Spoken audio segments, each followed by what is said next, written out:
Sa ngalan ng Ama at ng Anak at ng Espiritu Santo. Amen. Sumayin niyo po ang Panginoon. At sumayo rin. Ngayon po ay pinagdiriwang ng ating inang simbahan ng kapistahan ng pagdalaw ng Mahal na Birheng Maria. Upang tayo maging marapat sa pagdiriwang na ito, halina't magsisimuna sa ating mga kasalanan. Tayo pong lahat, inaamin ko sa makapangyarihang Diyos at sa inyo mga kapatid, na lubha akong nagkasala sa isip, sa salita at sa gawa, at sa aking pagkukulang. Kaya sinasamo ko sa Mahal na Birheng Maria, sa lahat ng mga anghel at mga banal, at sa inyo mga kapatid, na ako'y panalangin sa Panginoong ating Diyos. Kaawaan tayo na mapagmahal na Diyos, patawarin sa ating mga sala, at patnubayan hanggang sa buhay na walang hanggan. Amen. Panginoon, kaawaan mo kami. Panginoon, kaawaan mo kami. Kristo, kaawaan mo kami. Kristo, kaawaan mo kami. Panginoon, kaawaan mo kami. Panginoon, kaawaan mo kami.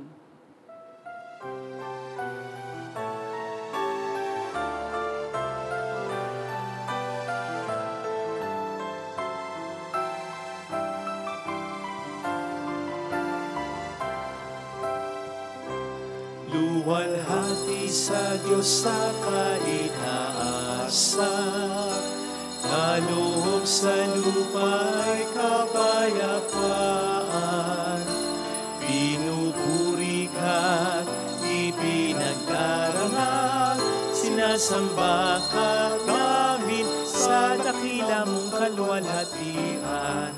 Panginoon naming Diyos, Hari ng langit, Amang makapangyarihan, Panginoong Jesucristo, bugtong na anak ng Diyos, Kordero ng Ama. Ikaw na nag-alis ng mga kasalanan ng sanlibutan.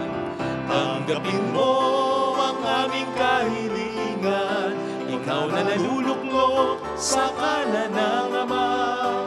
Maawa ka sa amin, ikaw lamang ang banal, Panginoong Jesucristo, kasama ng Espiritu, sa luwalhati ng Ama. Amen, Amen, Amen, Amen. Pakiyuko natin ang ating ulo, ibulong sa Panginoon ang ating intensyon. Dasal natin ang mga kasama natin sa pagmimisa, ang intensyon ng bawat isa. Pagdasal natin sa natatanging paraan ng mga kababayan nating nagkatrabaho para sa kanilang pamilya na nasa ibang mga bansa o bayan pa. Dasal natin ang mga may sakit, ang nag-aalaga sa kanila. Manalangin tayo. Ama naming makapangyarihan, ikaw ang nagbunsod upang dumalaw kay Elizabeth, ang mahal na Birheng Maria na nagtataglay sa iyong anak sa kanyang sinapupunan. Sa pagbubunsod ng iyong Espiritu, kami naway makiisa ng mahal na Birheng Maria sa pag-awit lagi ng buong pusong pagpupuri sa iyo, sa pamamagitan ni Jesucristo kasama ng Espiritu Santo, magpa sa walang hanggan. Amen.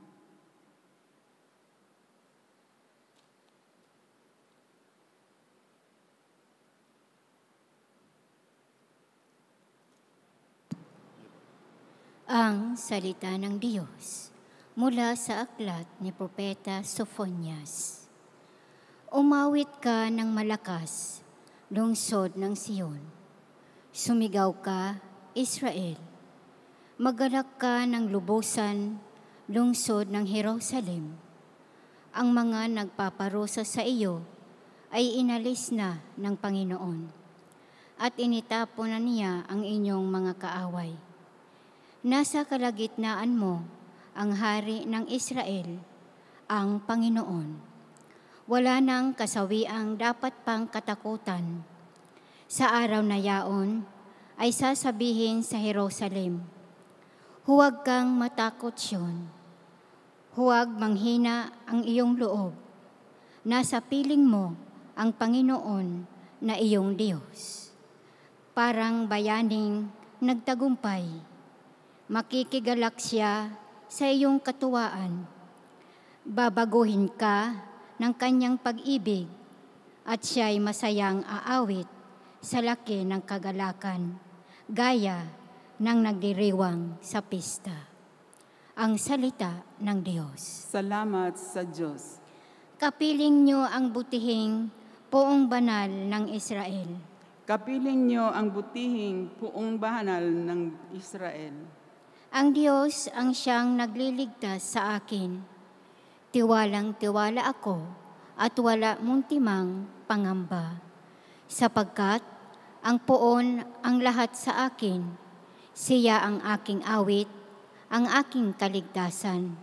Malugod kayong sasalok ng tubig sa batis ng kaligtasan. Kapiling niyo ang butihing puon banal ng Israel. Magpasalamat kayo sa poon. Siya ang inyong tawagan. Ipaalam ninyo sa mga bansa ang kanyang ginawa. Ipahayag ninyo ang kadakilaan ng kanyang pangalan. Kapiling niyo ang butihing puon banal ng Israel. Umawit kayo ng papuri sa poon, sapagkat kahanga-hanga ang kanyang mga ginawa. Ipahayag ninyo ito sa buong daigdig, mga anak ng Sion. Umawit kayo ng buong galak, sapagkat nasa piling ninyo ang dakila at ang banal na Israel. Kapiling niyo ang butihing puon banal ng Israel.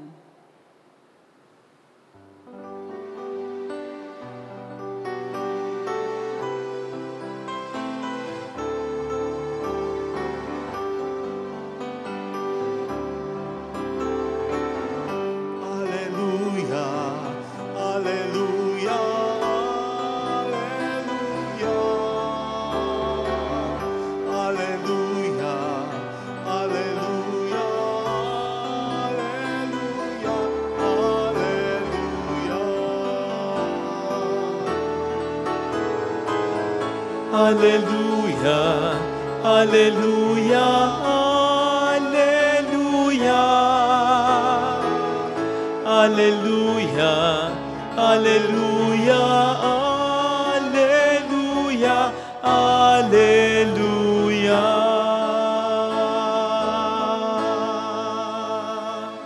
Sumayin niyo ang Panginoon. At sumayo rin. Ang mabuting balita ng Panginoon ayon kay San Lucas. Papuri sa iyo, Panginoon.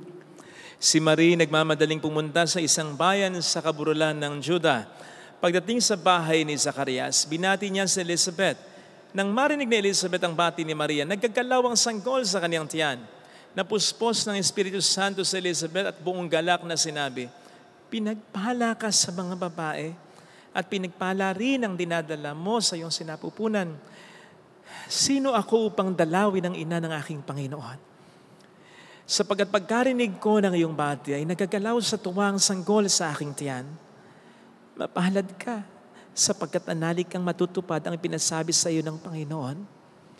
At sinabi ni Maria, "Ang puso ko'y nagpupuri sa Panginoon at nagagalak ang aking espiritu dahil sa Diyos na aking tagapagligtas, sapagkat nilingap niya ang kanyang abang alipin at mula ngayon ako'y tatawaging mapalad sa lahat ng salinlahi.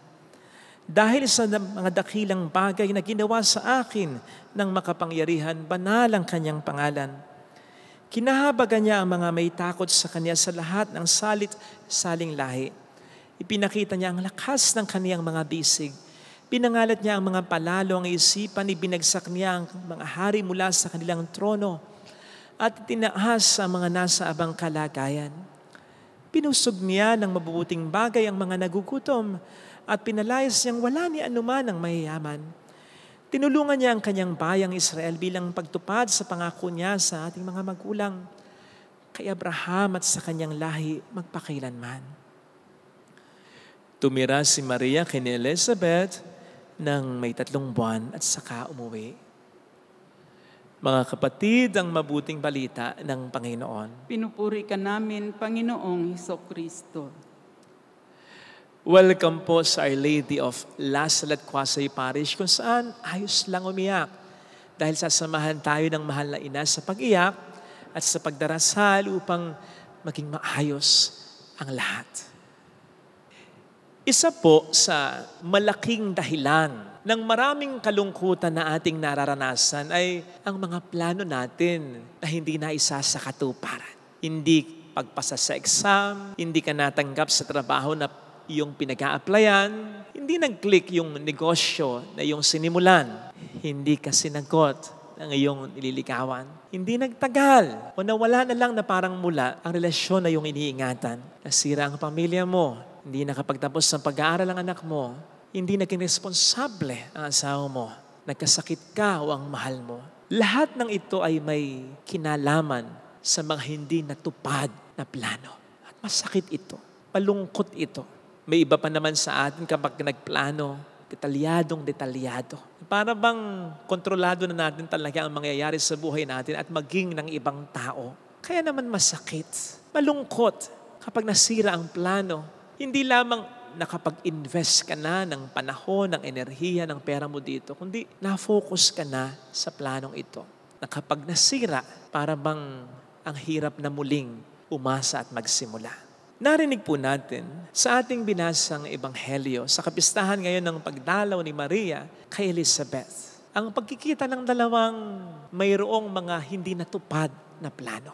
Una sa Elizabeth, palagay ko naman, nagplano din siya na magkaanak. Pero hindi sa punto na matanda na siya at ang kanyang asawa. Palagay ko, syempre ang plano niya, pati ng kanyang asawa, ay magkaanak sila habang sila ay bata pa. Upang hindi maging hassle sa kanya ang pagdadalang tao niya at pagluluwal niya. Upang anak niya ay mas maalagaan pa niya. At upang ma-enjoy pa niya ang mas marampasan ng mga taon na kasama ang anak niya. Besides, ang tagal niya na rin na pinagtitiisan ang pagtingin sa kanya ng may kadustaan ng kanyang mga kababayan. So bakit ngayon lang? At bakit ngayon pa? Matanda na silang mag-asawa. Papaano ang pagdadalang tao niya? Papaano ang pagluluwal niya? Papaano niya aalagaan ang anak nila? At may sapat pa ba silang mga taong natitira sa kanilang buhay upang magabayan siya? Hindi nga ba't ang karaniwang plano ng magulang ay magabayan ang kanilang anak hanggang sa kanilang katandaan? Matanda na sila.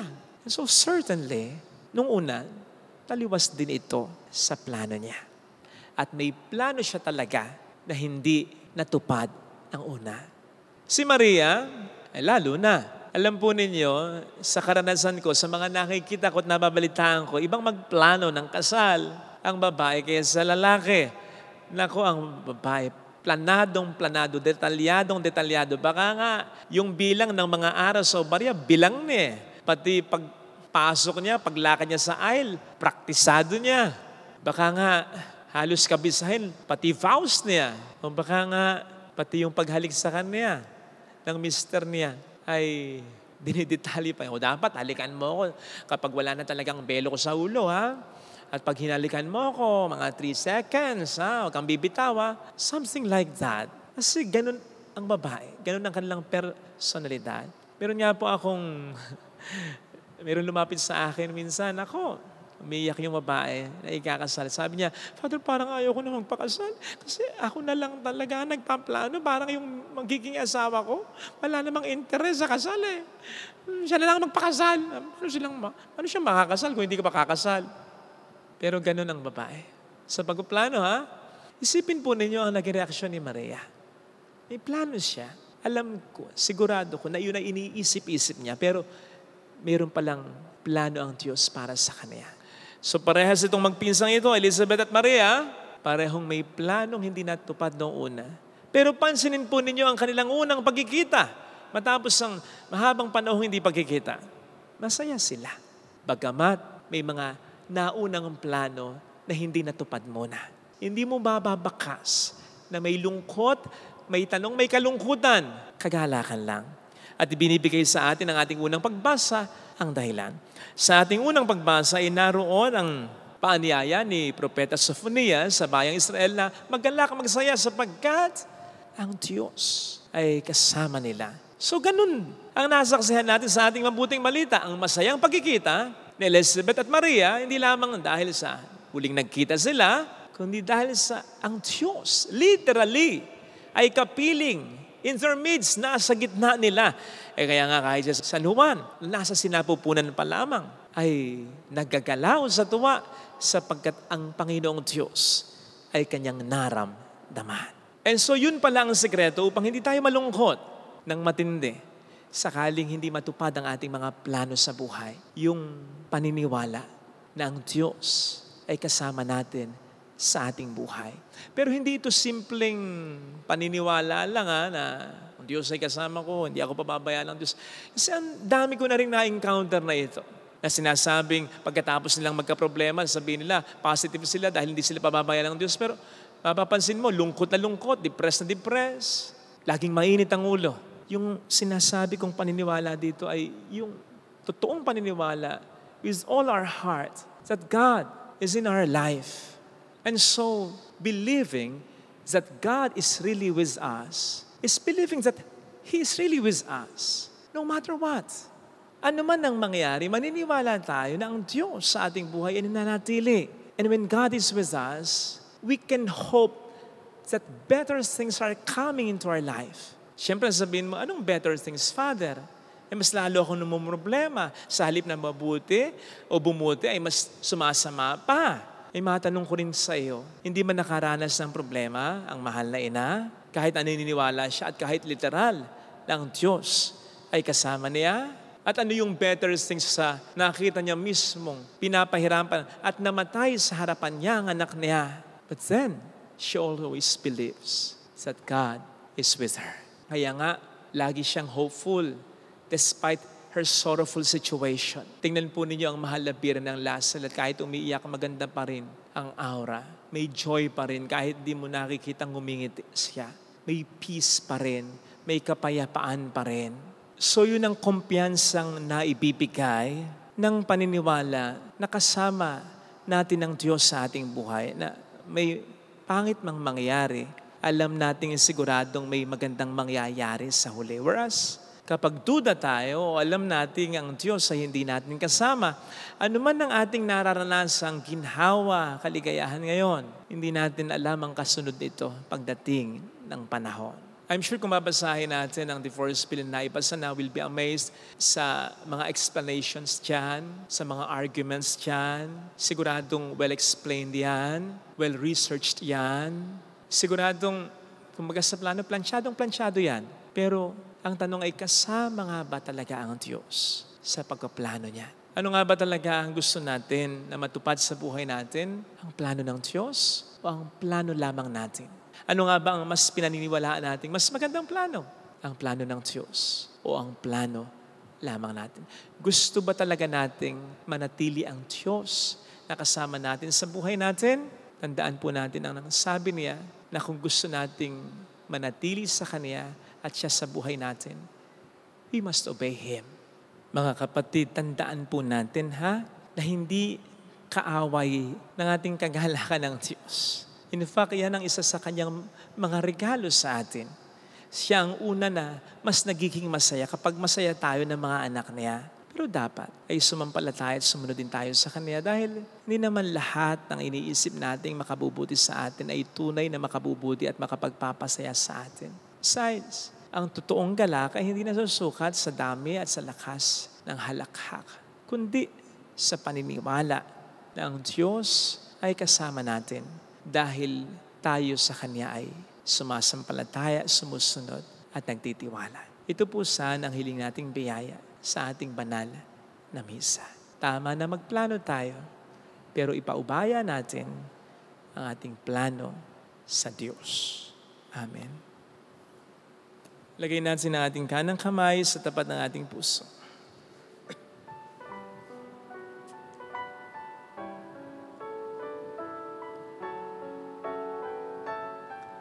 Awitin natin, alam kong may magagawa ang Diyos.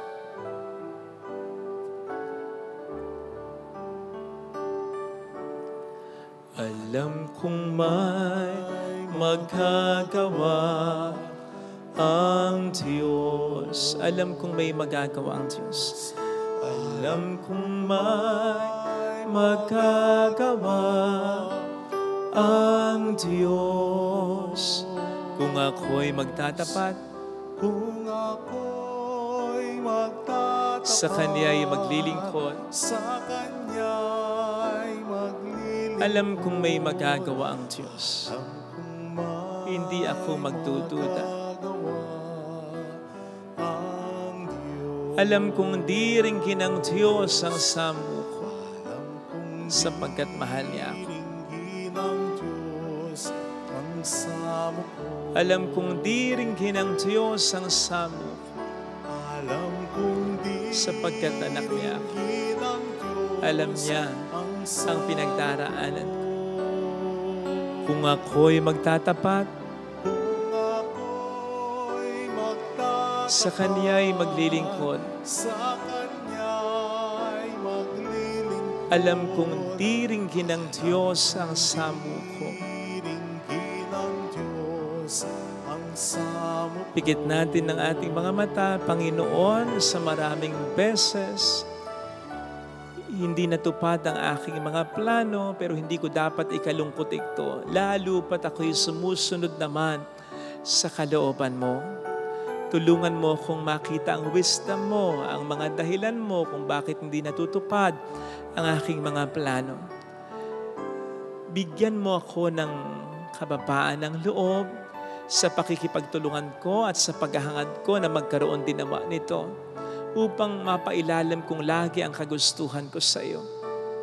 Tulungan mo kong manampalataya sa mga plano mo, sa kalooban mo, kahit hindi ko ito gusto.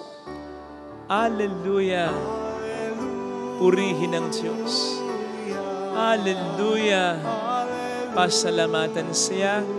Siya ay muling babalik sa atin. Hindi niya tayo iiwan. Hindi niya tayo pababayaan.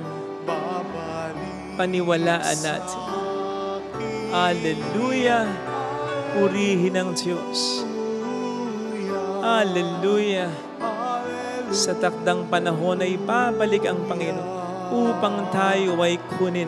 Tapat siya sa Kaniyang mga pangako sa atin. Sabihin mo sa sarili mo, mayroong magandang mangyayari sa iyo. Higit pa sa inaasahan mo dahil mahal ka ng Diyos.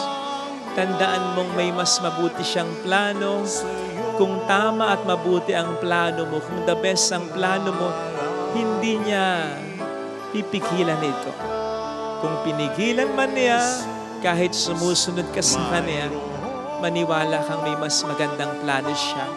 At sa plano kasi niya, hindi lang ikaw ang involved, hindi lang ikaw ang makikinabang, kundi ang mas maraming tao pa.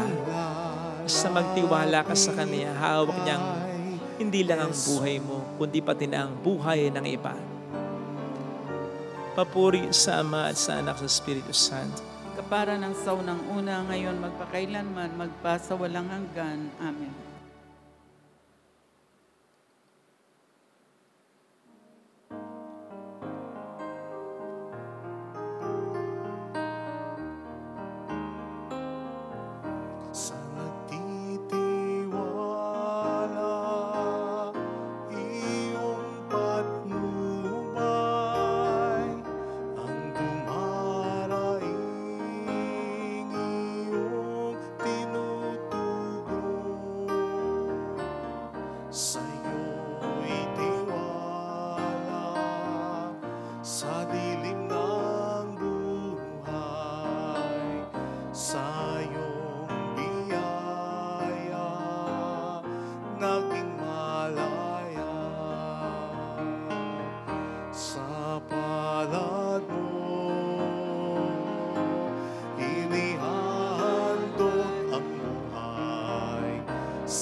Manalangin tayo, pang ating handog ay maging kalugod-lugod sa Diyos samang makapangyarihan.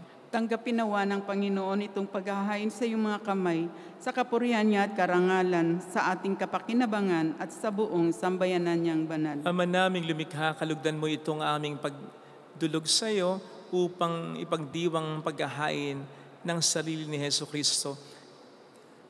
Kasihan mo nawa kami sa aming pagganap nitong pagdiriwang katulad ng iyong paglingap sa kinalugdan mong pag-ibig ng inang nagsilang sa iyong nagkatawang taong anak na namamagitan asama ng Espiritu Santo magpasa walang hanggan. Amen. Sumainyo ang Panginoon. At sumayo rin. Itaas sa Diyos ang inyong puso at diwa. Itinaas na namin sa Panginoon. Pasalamatan ng Panginoong ating Diyos. Marapat na siya ay pasalamatan. Ama naming makapangyarihan, tunay ngang marapat na ikaw ay pasalamatan. Bukod mong pinagpalang maging ina ni Jesucristo, ang mahal na birheng nagpupuri at nagagalak sa iyo, ikaw ang gumawa ng tanang dakilang bagay. Ikaw ang lumingap sa lahat kailanman. Nilingap mo ang mahal na birhen bilang iyong abang alipin na iyong binigyan ng tungkuling kumalinga sa anak mong manunubos namin. Kaya kaisa ng mga anghel na nagsisiawit ng papuri sa iyo ng walang humpay sa kalangitan, kami nagbubunyi sa iyong kadakilaan. Santo, Santo, Santo, Panginoong Diyos ng mga hukbo, napupuno ang langit at lupa ng kadakilaan mo, usana sa kaitaasan. Pinagpala ang naparirito sa ngalan ng Panginoon, usana sa kaitaasan. Ama naming banal, ikaw po ang bukal ng tanang kabanalan, kaya't sa pamamagitan ng iyong Espiritu, gawin mo pong banal ang mga kaloob na ito upang para sa amin, maging katawan at dugo ng iyong anak, na aming Panginoong Jesucristo.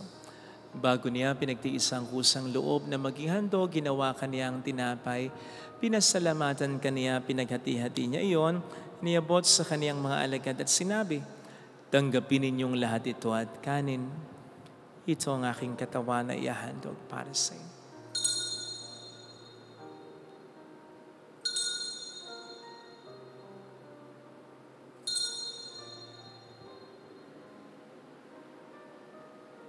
Gayun din naman nang matapos ang hapunan, inawakan niya ang kalis, muli kaniyang pinasalamatan, iniabot niya ang kalis sa kaniyang mga alagad at sinabi, tanggapin ninyong lahat ito at inumin. Ito ang kalis ng aking dugo ng bago't walang hanggang tipan, ang aking dugo na ibubuhos para sa inyo at para sa lahat. Sa ikapagpatawad ng mga kasalanan, gawin niyo ito sa pag-alala sa akin.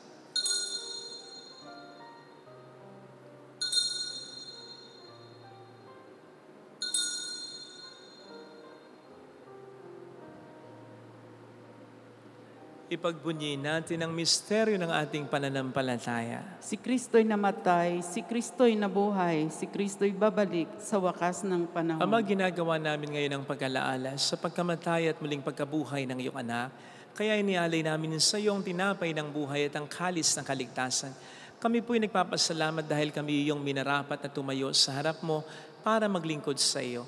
Isinasamo namin kami na magsasalo sa katawan at dugo ni Kristo ay mabuklod sa pagkakaisa sa pamamagitan ng Espiritu Santo. Ama, lingapin mo ang iyong simbahang laganap sa buong daigdig. Puspusin mo kami sa pag-ibig. Kaysa ni Francisco na aming Papa, ni Janis na aming Obispo at ang Tanang Kaparian, alalahanin mo po ang mga kapatid naming nahimlay nang may pag-asang sila'y muling mabubuhay, lalo ng aming mga ipagdarasal. Saglit nating ipagdasal ang ating mga minamahal na yumao. Kaawaan mo sila at patuloyin sa iyong kaliwanagan. Kaawaan mo at pagingtapatin kaming lahat na makasalo sa iyong buhay na walang wakas. Kaisa ang mahal na Birhen ng Lasalet, ang ina ng Diyos. Isanuse ang kabiyak ng kanyang puso lahat ng mga banal na namuhay dito sa daigdig ng kalugod-lugod sa iyo. Maipagdiwang nawa namin ang pagupuri sa ikararangal mo sa pamamagitan ng iyong anak na aming Panginoong Hesukristo. Sa pamamagitan ni Kristo kasama niya at sa Kanya, ang lahat ng parangal, papuri ay sa iyo, Diyos samang makapangyarihan, kasama ang Espiritu Santo magpa sa walang hanggan. Amen. Tumawag tayo sa Ama.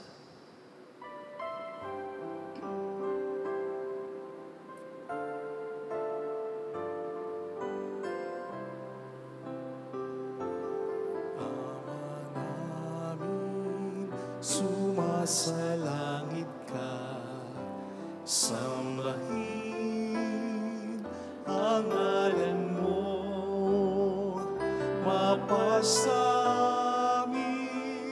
ang kaharian mo, sundin ang loob mo, dito sa lupa parang sa langit. Bigyan mo kami ngayon ng aming kakanin sa araw-araw at patawarin mo kami sa aming mga sala para ng pagpapatawad namin sa nagkakasala sa amin, at huwag mo kaming ipahintulot sa tukso, at iadya mo kami sa lahat ng masama. Niling namin kami adiya sa lahat ng masama, pagkalooban ng kapayapaan na araw-araw, iligtas sa kasalanan sa kapahamakan sa mga seryosong karamdaman. Samantalang aming pinaghahandaan ang dakilang araw ng pagpapahayag ng tagapagligtas naming si Hesus Kristo. Sapagkat iyo ang kaharian, ang kapangyarihan at ang kapurihan magpakailanman. Amen. Panginoong Hesus Kristo, sinabi mo noon, sinasabi mo rin sa amin ngayon, kapayapaan ang iniiwan ko sa inyo, aking kapayapaan ang binibigay ko. Tunghayin mo po ang aming pananampalataya, huwag ang aming pagkakasala.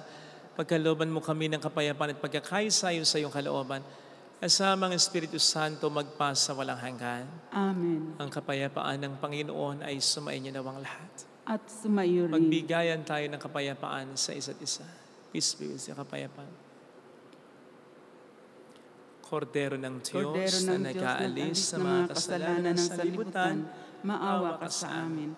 Kordero ng Diyos na nag-aalis ng mga kasalanan ng sanlibutan, maawa ka sa amin. Kordero ng Diyos na nag-aalis ng mga kasalanan ng sanlibutan, ipagkaloob mo sa amin ang kapayapaan.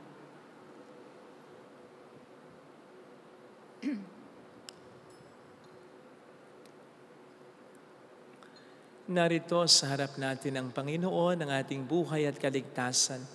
Mapalad tayong inaanaya. Panginoon, hindi ako karapat-dapat na magpatuloy sa iyo, ngunit sa isang salita mo lamang ay gagaling na ako.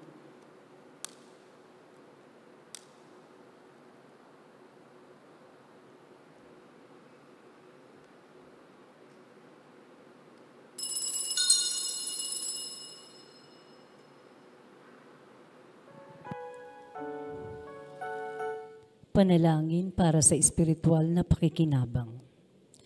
Panginoong Hesus, ako ay naniniwala na ikaw ay nasa kabanal-banalang sakramento. Iniibig kita ng higit sa lahat at ninanasa kong tanggapin ka sa aking kaluluwa. Sapagkat sa mga sandaling ito, hindi kita matatanggap sa sakramento. Tumuloy ka sa espiritu sa aking puso. Niyayakap kita na parabang naririto ka na. Inaalay ko ng buong buo ang aking sarili sa iyo. Huwag mong hayaang mawalay ako sa iyo. Amen. Tulungan mong angkin, siniyasat mo ako at alam ang aking puso, walang maililihim sa'yo sa'king gawa. Di ko pa binabanggit, iyon na itong atin. Sa'yo anumang isip ko'y di lingid. Alam kong nasa tabi kita, Panginoon ko, sa lahat ng oras. Kamay mo ang siyang nag-iingat sa akin, di kumabot karunungan mong angkin. Alam kong nasa tabi kita, Panginoon ko, sa lahat ng oras. Kamay mo ang siyang nag-iingat sa akin, di kumabot karunungan mong angkin.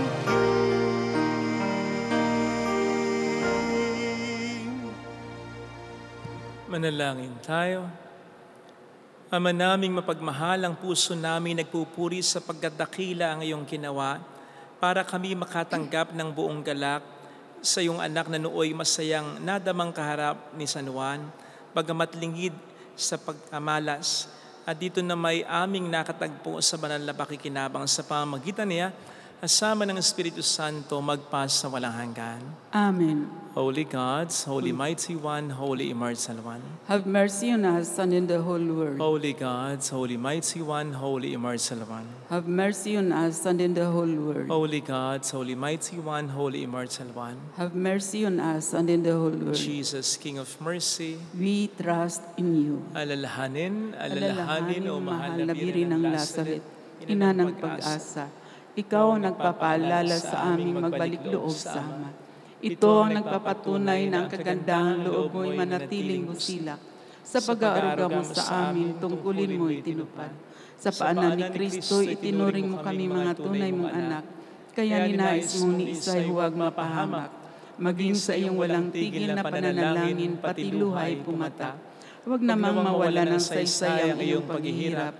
Hiling nawa namin sa iyo, o aming inang liya, na matapos ang pakikibakan namin sa mundong ito at sa pananatili naming tapat kay Kristo, sa kapurihan mo'y makibahagi kaming ganap, upang kung nasaan ka ngayon ay maparoon din kaming lahat, at ang kaganapan ng kaluwalhatian ng Diyos Amay tuluyang matupad, siya nawa. mahal na Birhen ng Lazaret, tagapagkasundo ng mga makasalanan. Ipanalangin mong walang patid kaming mga dumudulog sa iyo. Maraming salamat po sa pinapadala niyo pong tulong through our GCash and bank account. Maraming salamat sa suporta sa ating souvenir shop, sa ating alkansya, sa 3 Nails and a Crown, at sa pag-share ng ating mga live masses and videos. Ito po ang pinagkukunan natin ng fund para sa maintenance ng simbahan at sa patuloy na mga paggawain, lalo pat ang hinaharap po natin ngayon ay ang pagkapagawa ng mga chapels sa paligid natin.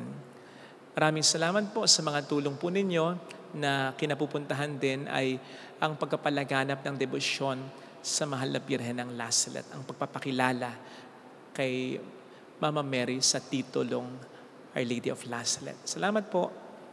Sumayin niyo ang Panginoon. At sumayo rin. Pagpalain kayo kasama ang ating pamilya ng mapagmahal na Diyos, ng Ama at ng Anak at ng Espiritu Santo. Amen. Humayo tayo sa kapayapaan ni Kristo. Salamat sa Diyos.